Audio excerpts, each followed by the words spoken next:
Hello అండి రాహుల్ గారు. Hi అండి. వేవ్ సమ్మిట్ ఎంత చెప్పుకున్నా తక్కువే. 2-3 రోజులు అంటే ప్రతి సెగ్మెంట్ గురించి మాట్లాడుకోవచ్చు. మోదీ గారి మాటల గురించి మాట్లాడుకోవచ్చు, షారూఖ్ ఖాన్ గారి యాంకరింగ్ గురించి మాట్లాడొచ్చు, చిరంజీవి గారు, నాగార్జున గారు మీరు అన్నట్టు ఇంతకు ముందు వీడియోలో చెప్పినట్టు ఆ స్టాంప్స్ రిలీజింగ్ గురించి మాట్లాడుకోవచ్చు. ఎంత మాట్లాడుకున్నా ఒక 2-3 రోజులకు తగ్గట్టు మనం ప్రజలకు మంచి మెసేజ్ ఇస్తూనే వెళ్ళొచ్చు. ఎందుకంటే చాలామంది చూడరు కదా, కొంతమంది మాత్రమే దాన్ని ఫాలో అవుతూ ఉంటారు. అయితే ఇక్కడ ప్రధాన ఆకర్షణగా ఉన్నది, చాలా రోజుల నుంచి మెగా ఫ్యామిలీకి అల్లు ఫ్యామిలీకి ఎక్కడో డిష్యం నడుస్తుంది జరుగుతుంది కాబట్టే ఎడమొఖం పెడమొఖం అన్నట్టున్నారు. ఇలా రకరకాల కథనాలు. అండ్ అల్లు అర్జున్ గారు అయితే మామను మర్చిపోయారు, మామ వల్లే సినిమాల్లోకి ఎంట్రీ ఇచ్చారు. మరి గంగోత్రి సినిమాలో ఆ పాట కూడా ఉంటుంది కదా, ఇప్పుడు తనకంటూ ఒక స్టేజ్ వచ్చిన తర్వాత కంప్లీట్గా వదిలిపెట్టారు. రకరకాలు. అండ్ అల్లు రామలింగయ్య గారి లెగసీని కంటిన్యూ చేస్తున్నారు కానీ మేనమామది కాదు. ఈ తరుణంలో నిన్న సమ్మిట్లో మా మామయ్య వల్లే నేను ఇండస్ట్రీకి వచ్చాను అని ఒక మాట అయితే అనడం మనం చూసాం. మంచి పరిణామమే. సో ఇప్పటికన్నా ఈ ఇష్యూస్కి చెక్ పడుతుందా పడదా, మీరేమంటారు?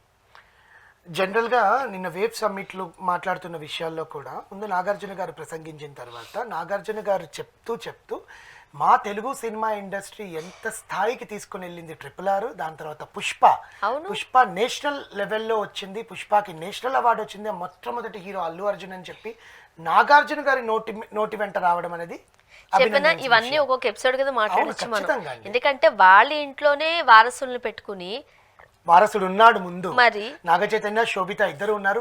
ఇందులో శోభిత గారు బేబీ బంప్ తో కనిపించారు. సో నాగార్జున ఇంటికి మనవడు రాబోతున్నాడు. ఎట్టకెళ్ళకి నాగార్జున ఫేస్ లో ఆనందం అనేది మనం బేబీ బంపే. ఆమె సారీ చుడిదార్ వేసుకొచ్చింది యాక్చువల్ గా ఆమె. వాళ్ళేం బయటికి చెప్పలేదుగా అనుకుంటా, చెప్పలేదు. మేబీ దిష్టి తగులుతుందేమో అని అనుకోవచ్చు కదా, అయి ఉండొచ్చు. ఓకే, బట్ నాగార్జున గారు ఆ మాట అనేసరికి ఎవరు చెప్పరు కదా ఈ మధ్య కాలంలో వారసులు ఇంట్లో ఉన్నప్పుడు. సో అలాంటిది ఈరోజు నాగచైతన్య గారి ముందే అల్లు అర్జున్ గారిని పొగడు. ఎందుకంటే సినిమా ఎవరిదైనా సినిమా అండి, అదే సినిమాని మనం ఆరాధిస్తాం. సినిమాని మనకు ఒక ఎంటర్టైన్మెంట్. మనం బోర్ కొడితే సినిమా చూస్తాం. ఆ సినిమా ఏ సినిమా అయినా మనం ఆరాధించాల్సిందే. Even I like Pushpa. Even నేను ఒక పర్టికులర్ హీరోకి ఇష్టపడే వ్యక్తినైనా కూడా నాకు సినిమా పరంగా నాకు అన్ని సినిమాలు నచ్చింది. నాకు పుష్ప నిజంగా నచ్చింది. పుష్ప 2 రెండు బాగుంటాయి. ఐ వాచ్ 7 times థియేటర్లో వెళ్ళి చూసాను నేను ఆ సినిమాని. సో అలాంటిది ఆ సినిమా గురించి పొగుడుతుంటే చిరంజీవి గారి ముఖంలో ఆనందం. ఎందుకంటే మన తెలుగు సినిమాని పొగుడుతున్నారు.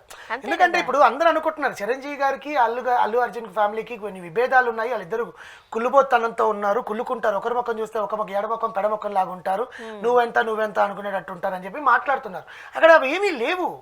ముఖంలో చిరుమందహాసం, చిరంజీవి గారి ముఖంలో చిరుమందహాసము, అల్లు అర్జున్ గారి ఫేస్ లో అదొక టైప్ ఆఫ్ ప్రౌడ్ ఉంటుంది, ప్రైడ్ ఉంటుంది. చూసారా, మనకు నా సినిమా గురించి వేవ్ సమ్మిట్ లో మాట్లాడుతున్నారు, అది నాగార్జున గారు మాట్లాడుతున్నారు. ఇవన్నీ పక్కన పెట్టంగానే అది అయిపోయిన వెంటనే TV9 CEO వరుణ్ దాస్ గారు అల్లు అర్జున్ గారిని ఇంటర్వ్యూ చేయడం స్టార్ట్ చేశారు. అల్లు అర్జున్ గారు అంటే TV9 CEO అంటే న్యూస్ ఛానల్ అధినేత. ఆయనకు తెలుసు అల్లు అర్జున్ గారిని ఎక్కడ లాక్ చేయాలి. ముందుగా మేనమామ ఉన్నాడు. మేనమామ ఉన్నప్పుడు క్వశ్చన్ అడగకుండా ఉంటాడా? అడగలిగా ఖచ్చితంగా. సో ఆయన స్టేజ్ మీదకి ఎక్కంగానే ఫస్ట్ సంధించిన బాణమే అది. మీ సినీ ప్రస్థానంలో మీరు చెప్పాలనుకుంటే 2 విషయాలు చెప్పండి, ఒక్క మాటలో చెప్పండి అన్నాడు. ఒక్క మాటలో చెప్పడానికి ఉండదండి నా సినీ ప్రస్థానము, నేను మాట్లాడతాను దీని గురించి, 2 విషయాలు చెప్తాను, 3 విషయాలు చెప్తానని మొదలెట్టాడు. మొదలెట్టడంలో అర్థమైపోయింది క్వశ్చన్ ఏంటి, మామున్నాడు చెప్పాలా లేదా. ఎందుకంటే ఏదైతే తన ఫంక్షన్ కాదని ఫంక్షన్లోకి వెళ్ళి చీఫ్ గెస్ట్గా వెళ్ళినప్పుడు పవన్ కళ్యాణ్ అని నినాదాలు వినిపిస్తున్నప్పుడు బ్రదర్ నేను ఆయన గురించి మాట్లాడను అని చెప్పిన దగ్గర ఈ వివాదం స్టార్ట్ అయింది. నేను ఇప్పుడు ఓపెన్ గానే చెప్తాను, బికాస్ నేను ఎన్నో ఇంటర్వ్యూలో చెప్పాను, ఇప్పుడు కూడా అదే చెప్తాను. తను వెళ్ళిన ఫంక్షన్ తనది కాదు, తన సినిమాకి సంబంధించింది కాదు, తను ప్రొడ్యూస్ చేస్తుంది కాదు, వాళ్ళ నాన్న ప్రొడ్యూస్ చేస్తుంది కాదు, వాళ్ళ తమ్ముడు యాక్ట్ చేస్తుంది కాదు. సమ్ ఎక్స్ హీరో ఫంక్షన్ కి చీఫ్ గెస్ట్ గా వెళ్ళినప్పుడు తను మాట్లాడాల్సిన ప్రసంగం ఏంటి, అక్కడ ప్రసంగించాల్సిన సినిమా గురించి, ఆ డైరెక్టర్ గురించి, ఆ టెక్నీషియన్ గురించి, ఆ హీరో గురించి. పవన్ కళ్యాణ్ గారు అంటే ఏ హీరోకైనా చిరెత్తుకొస్తుంది. ఎందుకంటే వచ్చిన ప్రేక్షకులు ఆ హీరోని గురించి పొగిడితే కదా సినిమా ఇండస్ట్రీలో ఆ హీరో ఎదుగుతాడు. అది కరెక్ట్ కూడా కాదు. అది ఫ్యాన్స్ అని మనం ఏం అనలేమండి, అది వాళ్ళ ఇష్టం. మీకు విషయం తెలుసా, వాళ్ళకు కూడా తెలుసా విషయం, కానీ ఏదో కాంట్రవర్సీ ఉండాలని అలా క్రియేట్ చేస్తారు. కాంట్రవర్సీ కదా, అది పిచ్చి. వాళ్ళకి ఏం మాట్లాడాలో తెలియదు. అల్లు అర్జున్ కనిపించేశాడు, ప్రతి సాంగ్ అక్కడికి వెళ్ళిపోయాం మనం అల్లు అర్జున్ పవన్ కళ్యాణ్ గురించి మాట్లాడాలి. కానీ అక్కడ ఆయన చెప్పండి బ్రదర్ అని చెప్పాక తను ఆ తర్వాత సెంటెన్స్ కూడా వినాలి. ఏం చెప్పాడు, నేను వచ్చిన ఫంక్షన్ వేరేదండి, నేను దీని గురించి మాట్లాడడానికి వచ్చాను, మాట్లాడేసి వెళ్ళిపోతానని వెళ్ళిపోయాడు. ఆ తర్వాత ఆయన ఏ ఫంక్షన్లోనూ మాట్లాడాల. దీన్ని నాగబాబు గారికి ఎక్కేసి వెనకాల నుంచి, నేను ఇప్పుడు డైరెక్ట్గానే మాట్లాడతాను, ఎప్పుడు నేను ఇలా మాట్లాడలేదు. నాగబాబు గారికి ఎక్కేసి పోక్ చేస్తారు కదా వెనకాల నుంచి కింద, చూసావా మీ మేనల్లుడు మాట్లాడలేదు పవన్ కళ్యాణ్ గారి గురించి, పవన్ కళ్యాణ్ గారు జనసేనలో బిజీగా ఉన్నారు, నువ్వు మాట్లాడాలి అంటే వెంటనే తనోడు మనోడు కాదని పెట్టేశాడు. దాంతో ఆయన అక్కడికి వెళ్ళడము, వైసీపీ కార్యకర్త స్నేహారెడ్డి గారి వల్ల కాలేజ్ మేటో ఫ్రెండో వాళ్ళ ఇంటికి వెళ్ళడము, మద్దతు ఇవ్వడానికి వెళ్ళలేదు, కలుస్తానని చెప్పి మాట్లాడడానికి వెళ్ళాడు. ఆ నినాదం పెద్దదైంది, చిలికి గాలివాన అయ్యింది. గాలివాన అయిపోగానే అల్లు అర్జున్ గారు ఎక్కడ వీళ్ళు మళ్ళీ మాట్లాడితే, ఎక్కడ నేను వెళ్ళి జనసేనకి సపోర్ట్ ఇస్తే మళ్ళీ గోడ మీద పిల్లి రెండు ఇట్లని మాట్లాడతారని అల్లు అర్జున్ గారు అక్కడ ఉండిపోయారు. ఈ రోజు నేను మాట్లాడుతున్నాను, ఈవెన్ దో నాకు పవన్ కళ్యాణ్ గారు అంటే ఇష్టమైనా కూడా నేను ఈరోజు మాట్లాడేది అల్లు అర్జున్ గారు ఎందుకు మాట్లాడుతున్నానంటే, ఈ రోజు ఆయన చెప్పిన అంశం అలాంటిది. స్టేజ్ మీద ఏదైతే అల్లు అర్జున్ గారికి చిరంజీవి గారికి విభేదాలు ఉన్నాయి అని మాట్లాడింది, ఈరోజు ఆయన మొట్టమొదటి చెప్పింది, నా తాత అల్లు రామలింగయ్య గారు 1000 సినిమాలు చేశారు, నా తండ్రి 70 సినిమాలు నిర్మించారు, నా మామ చిరంజీవి గారి ఇన్స్పిరేషన్ వల్లనే నేను ముందు సినిమా హీరోగా అయ్యాను, ఆయన లేనిదే నేను లేను అన్నట్టుగానే చెప్పేశాడు డైరెక్ట్ గా. మరి ఇంకేం కావాలి? చెప్పేసిన తర్వాత ఆయన ఒక మెగా తెలుగు సినిమా ఇండస్ట్రీలో ఒక దిగ్గజం, ఆయన ఇన్స్పిరేషన్ గా ఎంతో మంది హీరోలు వచ్చారండి అని చెప్పి, నేను హీరోగా నన్ను నిలబెట్టడానికి కారణం నా ప్రేక్షక దేవుళ్ళు అన్నాడు. అప్పుడు చిరంజీవి గారు క్లాప్స్ కొట్టారు, ఎందుకంటే నిజం అది.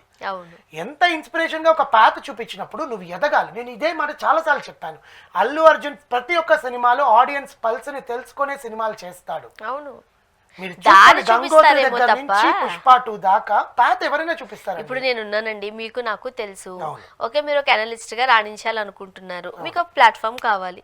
నేను తెలుసు కాబట్టి ఏమైనా అడుగుతారు, స్వర్ణ నేను అనలిస్ట్ అవ్వాలనుకుంటున్నాను, ఏమైనా ఛాన్స్ ఉంది, ఓకేనండి పలానా దగ్గర ఉంది రండి అని ఇక్కడ వరకు కూర్చోబెట్టగలుగుతాం. లేదు మీరు అనలిస్ట్గా ఉన్నారు, నేను యాంకర్గా చేయాలనుకుంటున్నాను, రాహుల్ గారు ఏదైనా ఆపర్చునిటీ ఉంటే చెప్పండి అంటే నేను వచ్చి ఇక్కడ కూర్చోగలుగుతాను. ఎంతవరకు మీకు నేనో లేకపోతే నాకు మీరో సపోర్ట్ చేసి ఉండొచ్చు, కానీ అక్కడ మాట్లాడాల్సింది మీరేగా, అడగాల్సింది నేనేగా. నేనేవి మాట్లాడకుండా బొమ్మలా కూర్చునో, నేను ఏం అడిగినా అదే సమాధానం మీరు చెప్పారనుకోండి, ఎంతకాలం నెట్టుకొస్తుంది కంపెనీ మనల్ని. ఇండస్ట్రీ కూడా అంతే, ఎంతకాలం ప్రేక్షకులు మిమ్మల్ని నన్ను భరిస్తారు. ఎక్కడ పడితే అక్కడ ఉండాలంటే ఎవరు ఉంటారండి, ఎవరు ఉండరు కదా, మనం చూసేదాన్ని బట్టి ఎవరైనా. అవును, అలాగే అల్లు అర్జున్ గారు తనదైన స్టైల్లో తను తీసుకొచ్చినా కూడా ప్రేక్షకు దేవుళ్ళకి నేను నా కెరియర్ లో అని ఒక ఇంపార్టెన్స్ మనం ఇది మాట్లాడదాం. నాగబాబు గారు కూడా చిరంజీవి గారి ఇన్స్పిరేషన్ తోను లేకపోతే చిరంజీవి గారి దారి చూపిస్తేనే హీరో అయ్యారు.